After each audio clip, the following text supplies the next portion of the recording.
자유냐, 이건 이념이라 그랬어요. 추구하는 가치거든요. 그래서 동서 간의 갈등이니까 그냥 동쪽 여기 소련, 이쪽은 공산 진영이고요. 그 다음에 이쪽 서쪽은 미국 중심의 자유 진영, 이렇게 써볼게요. 이렇게 대립하고 있었거든요. 그때 소련은요, 이쪽 공산 진영 쪽은 팽창 정책을 취해요. 그러니까 뭐 굳이 뭐 써보면 간단하게 이게 간단하지가 않네요. 간단하게 써보면 이렇게 해서 이게 만약에 소련이다. 그러면 이제 퍼지기 시작하는 거예요. 뭐 밑으로는 중국 쪽, 그 다음 또 밑으로 뭐 베트남 쪽, 그 다음에 뭐 지금의 북한, 이쪽은 동유럽이죠. 이렇게 퍼지기 시작하는 거예요. 팽창하기 시작하는 겁니다. 그러다 보니까 동유럽이 전부 다 사회주의 국가화하고, 그러다 보니 이쪽 자유진영 쪽에, 그래요, 자유진영의 상징 국가들이 있습니다. 뭐 예를 들어 영국도 있고요, 대륙에는 뭐 프랑스도 있고 여러 나라들이 있어요. 그런데 그때 그리스와 터키, 이제 그리스와 터키에 사회주의 정부가 들어서면 이제 전체 서유럽이 상당히 위험해질 것 같은 그런 상황까지 왔어요. 그때 미국 중심으로 하는 이런 자유진영은요, 봉쇄 정책을 취한다. 이건 뭐 외울 건 아닌데 흐름만 보여드린 거예요. 이쪽은 봉쇄 정책을 통해서 이렇게 계속 사회주의화하는 것을 막기 위해서 노력하거든요. 그러면서 그 당시에 트루먼 독트린, 트루먼 대통령이 선언을 하고, 그에 의해서 마셜 플랜, 당시에 이제 경제 담당하는 장관 이름 마셜 이름을 따서 유럽의 부흥 계획, 원조 계획을 세웁니다. 그러니까 쉽게 말씀드리면 이런 그리스와 터키처럼 사회주의 국가화하기 일보 직전, 뭐 그런 아주 그 위기가 있는 이런 국가들에게 뭐 군사적인 뭐 혹은 경제적인 협력을 약속합니다. 적어볼게요. 군사적, 경제적 협력을 약속을 합니다. 그러면 이쪽 소련 쪽은 뭐 가만히 있을 게 아니잖아요. 그래서 이렇게 해서 자유진영과 공산진영 쪽이 아주 확연하게 갈리게 돼요. 그걸 냉전이 형성된다라는 말로 씁니다. 그때 미국은 미국대로, 이쪽은 북대서양 조약기구, 그러니까 우리말로 적어볼게요. 북대서양 조약기구, 이걸 형성하게 되고, 이쪽은요 바르샤바 조약기구.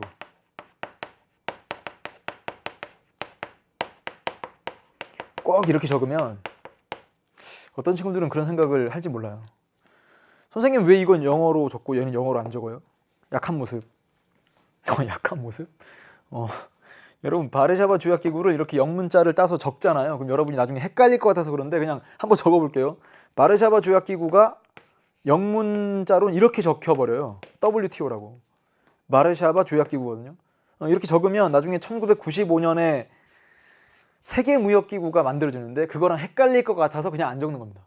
이쪽 나토라고 읽잖아요. 나토는 북대서양 조약기구인데 뭐 이거랑 겹치는 표현은 딱히 여러분이랑 헷갈릴 게 아니니까 이쪽은 북대서양 조약기구, 바르샤바 조약기구. 잠깐만, 이게 어디서 있었던 얘기지? 뭔가 들어본 것 같은데. 자, 전강의 어떤 내용을 좀 떠올려 볼게요. 냉전이 형성되고 그 당시 양극 체제였는데, 그러면 미국과 소련이 직접 이렇게 꽝 하고 부딪혔는가? 그러지 않은 것을 뭐로 설명하냐면, 미국은 미국대로 이쪽 자유진영 중심의 미국 중심의 자유진영은 북대서양 조약기구를 형성하여 큰 힘을 갖고 있었고, 소련 중심의 공산진영도 공산진영대로 이쪽도 바르샤바 조약기구 중심으로 이렇게 군사동맹을 맺어서 대립하고 있었거든요. 그러니까 전면전으로 나아갈 수가 없었던 거예요. 그래서 이걸 뭐로 설명하냐면, 이것도 잘 아셔야 돼요. 그러네. 이쪽 군사동맹으로 설명하는 건데, 두 가지만 적어볼게요. 1번 이거 군사동맹으로 설명하는 건데, 2번 그러면서 각각의 이념을 추구하는 각 세력마다 힘의 균형을 이뤘군, 이렇게 표현하는 겁니다. 그럼 이게 전강에서 정리된 내용으로는 무엇과 맞물려 정리가 돼야 되냐? 현실주의적 관점, 이렇게 한번 적어두세요. 글씨가 현실주의적 관점. 자, 이걸 아셔야 됩니다. 이렇게. 자, 전강에서 우리 현실주의적 관점이 뭐라고 했냐면, 인간이 이기적이다. 그럼 그런 인간들로 구성된 국가도 이기적일 것이다. 그럼 그런 국가들은 자국의 이익만을 최우선적이고 배타적으로 추구할 것이고, 그런 홉스식 자연 상태를 가정하게 되면 이 전 세계 질서 자체가 상당히 대립하는, 갈등하는 그런 모습일 텐데, 그때 무정부 상태로 간주한다 이런 말까지 썼습니다.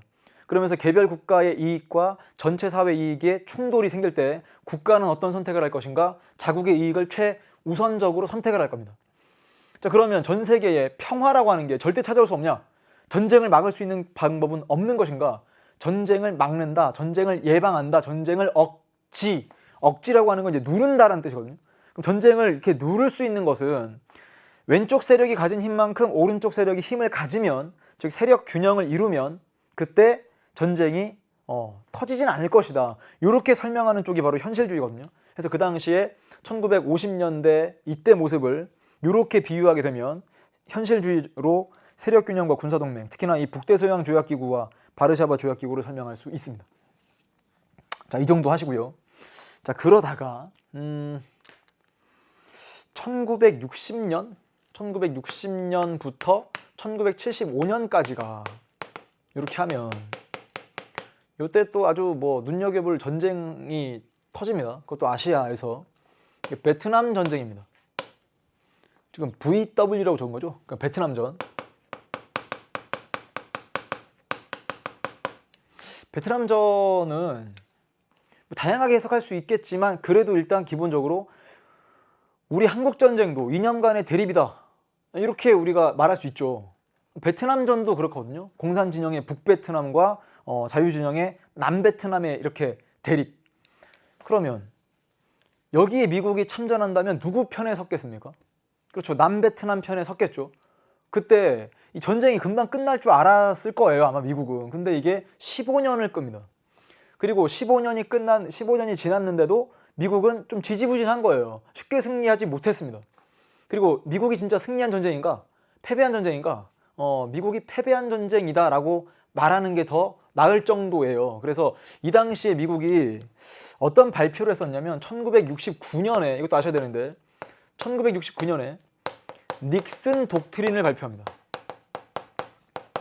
독트린 앞에 닉슨 붙은 거 보니까 닉슨도 대통령 이름인가요? 그렇죠. 닉슨 대통령의 이름을 따서 닉슨 대통령이 뭐라고 선언을 하냐, 아시아의 문제, 이 아시아의 문제가 전 세계 문제까지 확장되는 것이 아닌 이상은 이제 미국이 아시아 문제에 크게 개입하지 않겠다, 이렇게 선언을 하기 시작합니다. 그러니까 어떤 느낌이냐면 그 전까지는 이런 자유진영이냐 공산진영이냐 이런 이념 간의 대립이 상당히 뚜렷했다가, 적어볼게요. 이렇게 이념 간의 대립이 상당히 뚜렷했다가, 그러면 끼리끼리 뭉쳐야 되잖아요. 서로가 서로를 적으로 간주하고 끼리끼리 뭉치면서 이쪽은 이쪽대로 저쪽은 저쪽대로 편이 딱 갈려야 되는데, 같은 편이라고 생각했던 데를 도우러 갔는데 사실상 이게 잘 안 되는 거예요. 그러니까 만약에 발을 뺐다라는 느낌이 든다면 잠깐만, 이게 동맹체제가 상당히 좀 완화되는 거 아닌가? 그러다 보니까 냉전 자체가 완화되는 거 아닌가? 이런 평가를 내릴 수 있거든요. 그게 바로 닉슨 독트린이고, 이 닉슨 독트린뿐만 아니라 1960년대가 되면 제3세계 혹은 달리 말할 때 비동맹 국가라고 하는데요. 비동맹 국가, 제3세계 비동맹 국가의 위상 자체가 좀 높아집니다. 이게 무슨 말이냐면, 원래 제3세계란 말은 미국 중심으로 하는 자유진영 제1세계, 소련 중심으로 하는 공산진영 제2세계, 그럼 제3세계는 그 어느 국가에도 어느 진영에도 동맹을 맺지 않은 그런 비동맹 국가들이 점점 목소리를 내기 시작하면서 제3의 세력을 형성하거든요. 그러다 보니까 어떤 느낌이냐, 그 전까지는 냉전 체제였는데, 잠깐만요, 이렇게 하면 여러분 오해할까봐 냉전 바로 밑에 적을게요. 양극 체제였는데 이 양극 체제가 완화되기 시작하면서 어떻게 하느냐, 다극 체제 쪽으로 넘어가게 됩니다. 다극 체제. 양극이라고 하는 건 한극, 두극 뭐 이런 식이에요. 그리고 다극 체제라고 하는 건 이제 극이 두 개에 머물지 않고 다양한 세력들이 형성되었다라는 뜻이니까 이 자체가 어떻게 평가 내려집니까? 양극 체제 혹은 냉전 체제가 완화되었구나까지 정리하시면 됩니다. 자, 그리고 이것만 있는 게 아니라요. 이 2차 세계대전에 패전국들이 있잖아요. 특히나 뭐 독일, 일본 이런 나라들. 독일, 일본 이런 나라들이 이제 전후 처리가 끝난 이후에 또 상당히 빠른 속도로 회복하기 시작합니다. 원래 전쟁을 크게 치렀다가 패전국가, 그럼 다시 이렇게 살아나기가 참 곤란하기도 한데, 이 독일과 일본이 상당히 빠르게 급부상하면서 또 하나의 세력화하기 시작하니까 이쪽에 있던 미국 중심의 자유진영이 좀 흩어지는 모습들을 확인할 수 있거든요. 그러니까 이런 식의 느낌이라고 생각하시면 돼요. 미국과 각각의 위성 국가들, 이렇게, 그러니까 미국과 친구들 이렇게 생각하시면 되고, 여기도 소련과 친구들 이렇게 있어요. 이렇게 세력 형성하면서. 자, 그랬는데 이쪽에 있는 미국 중심의 자유진영도 자유진영대로, 소련 중심의 공산진영도 공산진영대로 이렇게 딱 제각각 노는 게 아니라 각각이 목소리를 내기 시작하다 보니까 이 구심점이 흩어지면서 느슨해지기 시작합니다. 그걸 뭐라고 적냐면, 공산진영과 자유진영이 다원화되기 시작한다. 서로 아주 결속력 있게 똘똘 뭉쳤다가 이게 느슨해져가는 모습들, 여기까지 확인을 하시고요. 자, 뿐만 아니라 이제 70년대, 80년대 쭉 넘어가다 보면 이 소련의 모습이 확연하게 바뀌거든요. 특히나 1985년 이럴 때는 소련이 개혁개방 정책을 통해서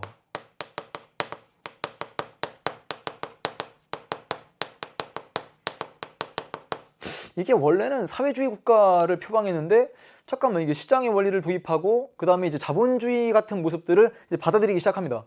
그러다 보니까 이 자체 양극이 상당히 또 느슨해지는 효과가 발생하기도 하죠. 뿐만 아니라 여기 소련과 상당히 좀 밀접한 관련을 맺고 있던 중국이 있었죠. 이렇게. 그런데 중국이랑 미국이랑 또 우리가 뭐 일명 핑퐁 외교라고 부르는, 뭐 이게 탁구 국가대표 선수들이 왔다 갔다 하면서 왕래를 하기도 하고 서로 교류하게 되고 이러다 보니까, 잠깐만, 이거는 원래 소련과 중국이 친구고 미국을 적이란 말이 계속 나와서 좀 부담스러운데, 이쪽은 친구. 근데 어느 순간 미국과 중국도 이건 친구인가? 수교를 맺기 시작하고 그러니까 상당히 좀 이 자체가 와해되는 그런 느낌? 이쪽도 마찬가지라고 했죠. 미국조차도. 그러면서 이 중국과 소련이 또 국경 가지고 싸우기도 하고, 뭐 진정한 사회주의의 이념은 어떤 것인가, 이렇게 티격태격하는 이 과정에서 공산진영과 자유진영의 다원화랄까? 이렇게 계속 정리를 하는 거예요. 그러니까 혹시라도 뭐 학교에서 배운 내용들 중에 뭐 중소 분쟁이라든지, 뭐 아니면 뭐 미국과 뭐 중국이 뭐 수교했다, 뭐 혹은 뭐 이게 뭐 핑퐁 외교다, 핑퐁은 탁구 얘기하는 거죠. 핑퐁 외교. 이런 등등으로 막 이렇게 중요한 사건들이 제시가 되면, 여러분은 지금 선생님이 의도적으로 여러분 지금 의도적으로 파란색이랑 노란색을 지금 나눠 쓰고 있어요. 아는지 모르겠지만 이거 뭐냐, 이게 차가운 느낌을 만드는 거예요. 파란색으로 그나마 차가운 느낌 만드는 거고요. 이쪽은요, 따뜻한 느낌을 좀 만들어 보려고 하는 거예요. 그러다가 노란색보다 더 따뜻한 느낌 만들고 싶으니까 이제 1989년에 몰타 선언 이렇게 적는 겁니다. 왜 색깔을 말씀드렸냐면, 뭐 빨간색이니까 더 중요한 건가? 파란색은 안 중요한 건가? 이게 점점 중요해지는 건가? 이렇게 느낄까봐. 그게 아니라 느슨해지는 모습들을, 냉전이 느슨해지는 모습을 그나마 좀 색깔로 표시를 해봤는데, 그러면 도대체 몰타 선언은 뭐냐? 당시의 미국 대통령이었던 부시. 선생님 저 알아요. 부시 대통령 들어봤어요. 아마 여러분이 직접 들어본 부시 대통령은 이 당시 부시 대통령의 아들이지 않을까 싶어요. 그러니까 아빠 부시 대통령과 그 당시에 소련의 공산당 서기장이었던 고르바초프, 그러니까 쉽게 말하면 그냥 소련과 미국의 각 정상이 지중해 한 섬이자, 이게 국가 이름이죠, 몰타에 모여서 이제 냉전은 끝났다 라고 1989년에 선언을 합니다. 그러니까 이제 급격하게 냉전이 무너지면서 이때부터를 탈냉전 이렇게 불러요.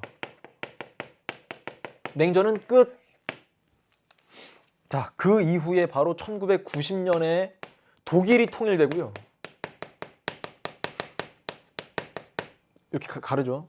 몰타 독일이 아니고 몰타 선언 독일 통일. 그 다음에 1991년에 소련이 해체가 됩니다. 이렇게. 그러니까 이게 뭐 아주 뭐 몇십 년 사이에 이뤄진 게 아니라 그냥 갑자기 탁탁탁 이러면서 급격하게 냉전이 이제 끝나면서 이 이후부터를 우린 탈냉전기라고 부르고, 이제 우리 교재는 158페이지인가요? 158페이지에 오늘날의 국제관계 쪽으로 정리가 되는 모습이에요. 자, 지금까지 했던 거 파란색으로 적은 건 뭐라고요? 냉전의 형성 혹은 강화. 적어버릴게요. 냉전의 형성 혹은 강화, 이런 말로 수식하시면 돼요. 이렇게. 노란색으로 적은 건 냉전의 완화랄까? 이렇게. 그러다가 탈냉전, 이런 식의 흐름인데, 그러면 이제 더 이상 이 지구상에 전쟁이란 사라진 겁니까? 그러면 좋겠지만 전쟁은 사라지질 않았죠. 다만 탈냉전기 이후에 이념간의 대립은 끝이 나고 다른 것 때문에 전쟁하는 경우가 많아졌어요. 그래서 그거를 이제 다른 것 때문에 전쟁하는 게 뭐냐라고 하면 뭐 인종, 민족, 뭐 종교, 뭐 자원 등의 국지적 분쟁이 상당히 비율적으로 늘었습니다. 이게 하나의 오늘날의 이 세계가 어떤 국제관계를 맺고 있는가의 모습이고요. 1번이라고 할게요. 1번. 탈냉전기 이후에 오늘날. 다음 두 번째는 1995년에 WTO 세계무역기구가 만들어지면서 이때부터 전 세계의 세계화 물결, 이게 또 급물살을 타기 시작합니다. 그러니까 적어볼게요. 그냥 또 하나의 특징이 바로 세계화예요. 2번 세계화. 그러다가 2000년, 2001년 쭉 가면서 특히나 이때 21세기가 도래하죠. 여러분들은 그냥 21세기 사람이죠. 어떨 때 가끔씩 선생님도 그렇구나, 난 20세기에 태어나 21세기를 살고 있는 사람인데 21세기의 제자들을 두고 있구나. 그렇구나. 그렇다고 여러분과 선생님의 나이가 100년 차는 아니지만 그만큼 선생님은 아직도 어떤 느낌이냐면 이거를 뭐 직접 선생님도 이 당시에는 아주 어렸기 때문에 뭐 이렇게 역사적인 의미를 부여하면서 이 사건들을 지켜보지는 않았어요. 솔직히. 왜냐면 어렸으니까. 천진난만한 그 상태에서, 그리고 이제 제주도에서 이제 그 아주 그 시골 마을에서 친구들과 그냥 노는 거 좋아했던 그 최적이라는 사람이 갑자기 몰타 선언이 발표됐대. 친구들 모아놓고서 독일이 통일됐대. 이러진 않았겠죠. 다만 어떻게 느끼긴 했냐. 우리가 1988년에 올림픽을 했어요. 뭐 아무리 뭐 선생님이 시골 마을에 있다 하더라도 올림픽 하는 건 알았겠죠. 근데 그때 올림픽, 그 다음 뭐 4년 전 올림픽, 또 그 전에 올림픽, 혹은 서울 올림픽 이후에 4년 후 올림픽, 이게 어떤 차이가 있냐. 그 전에 확실하게 선생님 기억나는 게 있어요. 만약에 뭐 동독 선수들이 입장합니다. 그럼 동독 선수들이나 이런 동유럽권 선수들이 기계체조를 그렇게 잘했어요. 또 하나는요, 중국이라고 안 부르고 중공 이렇게 부르는 그 기억이 분명 있거든요. 근데 지금은 그렇게 부르지는 않죠. 근데 여러분들은 다 그냥 역사 속에 지나간 이야기, 뭐 시험 문제를 풀 때 그냥 알아야 되는 거, 외워야 되는 거라고 생각을 하고 있을 텐데, 그냥 조금만 인내심 갖고 들어보시면 흐름이 정리가 되면서 이제 여러분들이 선생님이 딱 여러분 나이 때도요, 학교 은사님께서 뭐라고 하셨냐면, 그때는 이게 정치경제라는 과목이었어요. 자, 우리 제자들아, 너희들이 살아가야 될 이 시대는 세계화 시대란다. 딱 선생님 이때 세계화 시대란다. 그러니까 너희들은 세계 시민으로서 살아야 할 거야. 그러니까 저가 외국어 공부도 열심히 하렴. 네, 선생님 감사합니다. 이랬던 기억이 있거든요. 그리고 야, 국내 문제만 관심을 둘 게 아니야.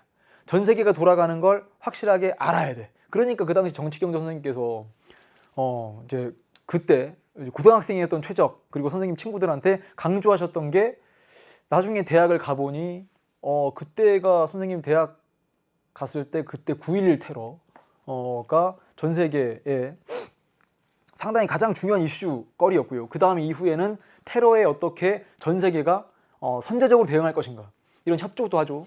뿐만 아니라 이 환경 변화에 우리가 어떻게 대비할 것인가, 뭐 등등에 대한 이런 국제 문제에 관심을 가져야만 되는 거예요. 여러분 지금은 공부하느라 바쁘다 보니 선생님 저 국내 문제, 국내 정치 문제도 관심을 못 갖는데 어떻게 세계 문제에 관심을 갖습니까? 이건 아마 여러분들은 생존의 문제와도 관련되지 않을까. 예를 들면 뭐 어떤 기업에 투자를 한다. 근데 그 기업이 우리나라에서만 활동하는 게 아닐 수 있기 때문에, 뭐 다국적 기업이라고 한다면 전 세계가 돌아가는 이 상황 속에서 또 기업의 운명이 달려 있을 수 있지 않습니까? 그러니까 이런 것들에 관심을 갖는 게 좋겠다라는 생각으로 쭉 읽어보시면 어떨까라는 생각을 해요. 이 내용이 여러분 교재 158페이지 있으니까 오늘날의 국제관계는 살짝 읽고만 넘어가겠습니다. 1번 세계화로 국가 간의 상호 의존성이 심화된다. 세계화를 통해서 국가 간의 상호 의존성, 즉 이게 세계화되기 시작하면 자기 나라만 가지고 자급자족하기는 힘들어요. 그래서 상호 의존성이 심화된다. 두 번째가 자국의 경제적 실리 추구 경향이 강화된다. 그러니까 이제 이념 간의 대립이 끝났기 때문에 경제적인 자국의 실제 이익, 이 추구하는 경향이 상당히 강화되더라. 이걸 뭐 3번이라고 붙여볼게요. 그 다음 마지막으로 다양한 국제사회 행위 주체들의 활동이 증가했다. 이건 어떻게 생각하시면 되느냐? 이렇게 쭉 흐름으로 정리를 해 나가는 과정에서 점점 국제사회에 이렇게 쭉 나가는 과정에서 국제사회 행위 주체가 특히나 목소리를 내는 국제사회 행위 주체가 다양해지고 있다. 혹은 뭐 다원화된다. 여기까지 정리하시면 됩니다. 자, 이제 이번 강의 마지막 내용은요.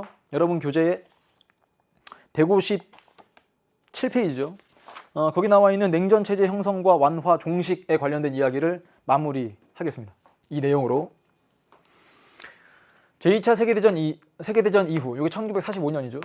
여기 끝난 이후에 국제사회는 자유진영, 미국 중심, 공산진영, 소련 중심으로 나뉘어 이념 및 체제, 그러니까 자유냐 공산이냐 이 자체가 체제라고 하는 것이 사실상 이제 경제체제라고 한다면 자본주의냐 뭐 사회주의냐 이렇게 갈리기도 합니다.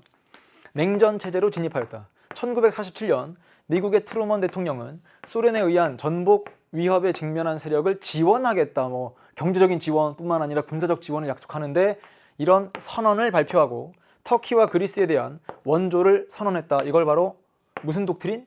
네, 트루먼 독트린. 이렇게 1947년입니다. 이어 소련의 팽창에 대한 봉쇄 정책으로 서유럽의 경제 회복을 위한 마셜 플랜이 시행되었다. 1949년 미국과 서유럽은 북대서양 조약기구를 결성하여 소련의 군사적 위협에 대응하는 안보동맹을 출범시켰고, 이거 군사동맹으로 해석한다고 했죠. 이에 소련은 동유럽 국가들과 함께 바르샤바 조약기구를 결성하여 맞섰다. 야, 이게 읽혀요 이제 여러분. 뭐 하나 더 적어두고 싶은 친구들은 나토, 북대서양 조약기구 앞에다가 1949년 정도 적어두면 될 거고요. 분석 자료, 분석 읽기 전에 마지막. 냉전 체제는 중국과 프랑스, 독일, 일본 등의 부상과 제3세기 등장으로 인해 서서히 완화되다가 1989년 몰타 선언, 1990년 독일의 통일, 1991년 소련의 해체 등으로 끝났다. 분석. 2차 세계대전 이후에는 미국 중심의 자유진영과 소련 중심의 공산진영이 대립하는 양극체제가 자리 잡으면서, 아셔야 돼요, 양극체제. 이념과 체제를 중심으로 국제관계가 형성되기도 하였다. 하지만 냉전이 완화되는 시기를 거쳐 1991년 소련의 붕괴와 함께 이념 대립이 사실상 끝나고 해서 선생님이 필기한 내용 보시면 이념 X 이렇게 친 게 있을 거예요. 국제사회는 양극체제에서 다극체제로 재편되었다. 그 결과 이념에 따른 갈등은 줄었지만 민족, 종교, 영토, 자원 등 다양한 이유로 발생하는 분쟁, 국지적 분쟁이라고 하죠. 전 세계적인 큰 전쟁 말고 어떤 지역에 국한해서 이걸 국지적 분쟁이라고 합니다. 여기까지 정리하니 다 내용이 다 끝이 났고요. 이제 이번 강 완강 코드 소개하면서 복습의 기회를 갖죠. 완강 코드입니다. 보여주세요. 띠링. 가장 중요해요. 트루먼 독트린, 닉슨 독트린, 몰타 선언 정리하는데 이게 공교롭게도 1947년, 1969년, 1989년 꼭 그런 거 아닌데 대체로 뭐 한 20년 정도 텀을 두고 전개가 되죠. 그 내용까지 기억한다면 1947년, 69년 이렇게 정리가 될 겁니다. 자, 다음 강에서는 우리 국제법 파트 정리할까 합니다. 긴 시간 고생 많았고요. 다음 강에서 또 웃는 얼굴로 만나죠. 최적이었습니다. 안녕!